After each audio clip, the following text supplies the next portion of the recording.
La semana pasada el gobierno de Ecuador emitió un decreto en el que se extiende por otros 30 días el estado de excepción. Pese a la medida, el país continúa enfrentando episodios de violencia que incluyen asesinatos y desapariciones. Esto acompañado de denuncias de violaciones a los derechos humanos que desde que el pasado 9 de enero el gobierno declarara el conflicto armado interno y le entregara a los militares el control total de la seguridad en las calles y las cárceles.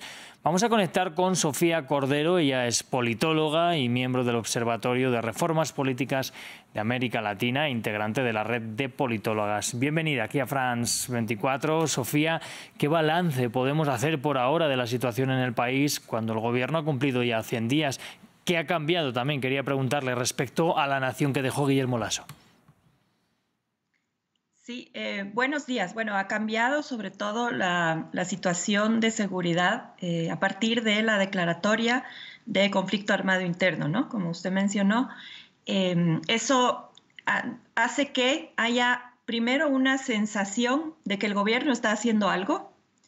Si bien no es la solución al problema, la gente siente que hay la presencia de un gobierno y sobre todo la presencia de los militares, no solamente lo siente, sino que está. Ahora, el problema es mucho más complejo. La extensión de los 30 días del decreto da un espacio para que el gobierno pueda replantearse o plantear qué va a hacer en adelante, ¿no? Si no, tenemos el ejemplo de El Salvador, que va 2 años en estados de excepción, y en Ecuador no quisiéramos y no vemos con buenos ojos, por lo menos los sectores ciudadanos, que el estado de excepción se prolongue durante un tiempo indefinido, porque sabemos las consecuencias que esto tiene respecto a derechos humanos, por ejemplo, y que no lleva a reformas estructurales. Añadiendo que el caso de El Salvador, por ser un ejemplo actual, es una situación diferente que consideramos mucho menos compleja en términos de que la injerencia del crimen organizado en la justicia, en la política, en el Ecuador es mucho más compleja y se trata más bien de apuntar a las cabezas que financian, ¿no?, el crimen organizado y que lo manipulan desde la justicia y desde la Asamblea Nacional. Claro, y vemos, pese a lo que usted nos comenta, de que podrían ser en algún momento quizás medidas cortoplacistas o que buscan más un rédito inmediato, pues que ha conseguido, ¿no?, el presidente Daniel Noboa tener pues una aprobación mayor al 80%. ¿Se debe quizás más a su verdadero actuar o a la comparación con los gobiernos anteriores? Se debe a las dos cosas. A la comparación con los gobiernos anteriores hay que ponerle ahí ¿cómo se puede decir? Hay que poner atención a en qué se diferencia, ¿sí? Aquí es una cuestión más visible de tomar una acción proactiva, ¿sí?, por una situación que llegó a máximos de descontrol el 9 de enero. Entonces, una acción que, por ejemplo, el gobierno de Lasso, si bien declaró varias veces el estado de excepción, no se atrevió o no dio el paso para declarar un conflicto armado interno, que tiene otras implicaciones. Entonces, este paso adelante fue visto con buenos ojos y permite, por ejemplo, que las cárceles estén controladas por las Fuerzas Armadas. Ahora, eso, como digo, tiene un tiempo de vida, ¿no?, un tiempo de caducidad. ¿Qué vamos a hacer con el hacinamiento en las cárceles? ¿Dónde está el proyecto de construir nuevas cárceles para los criminales más peligrosos?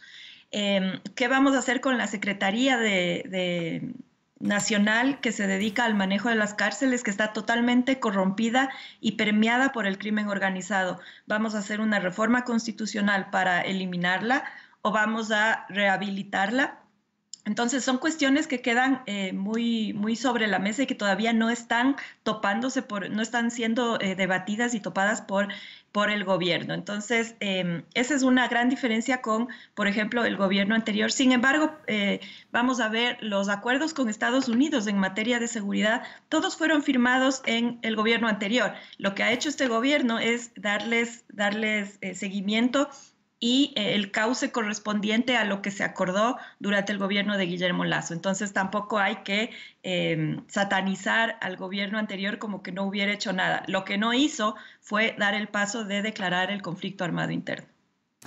Claro, quería preguntarle por algunas de las promesas que trajo Daniel Noboa en su campaña electoral, que le llevaron a la presidencia. Él hablaba en ese momento que no bastaba con la mano dura, que había también que invertir dinero en políticas sociales para atajar muchas veces la pobreza que lleva a personas, pues bueno, a relacionarse con estas bandas delincuenciales. ¿Se está dando también esas políticas o este nuevo giro radical que trajo Ecuador en enero con ese asalto, con esa, bueno, con la fuga de alias Fito, ha centrado todo en la política militarizada? Yo diría que el gobierno ha dado pasos en reformas más estructurales, pero no pasos tan certeros, o por lo menos no pasos que analizándolos se vea que pueden encaminar a un cambio real en términos económicos, ¿no? Su política estrella en términos de manejo económico ha sido hasta ahora el aumento del IVA del 12 al 15% que empieza en el mes de abril. Muy polémico, Y el por otra aumento parte, del allí en IVA Ecuador. primero, sí, el aumento del IVA primero lo que produce es una contracción en el consumo en general, ¿sí?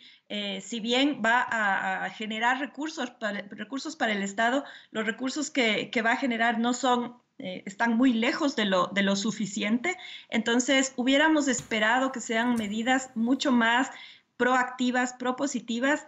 Por ejemplo, la reforma al Código Laboral que permitiera el trabajo por horas es una demanda que clama la ciudadanía en un mercado que cada vez está más guiado por el comercio informal, por ejemplo, la economía informal, en donde los contratos, los sindicatos de trabajadores son cada vez más una minoría privilegiada. Entonces, gente que necesita que se apruebe trabajo por horas para tener contratos que puedan ser reconocidos legalmente y donde sus derechos laborales también sean reconocidos. Entonces, las medidas económicas han dado pasos más de impacto mediático, pero no prometen o no están encaminadas, por lo menos como lo ven los analistas económicos, hacia un real giro de esta situación tan precaria que vivimos en términos de empleo, por ejemplo.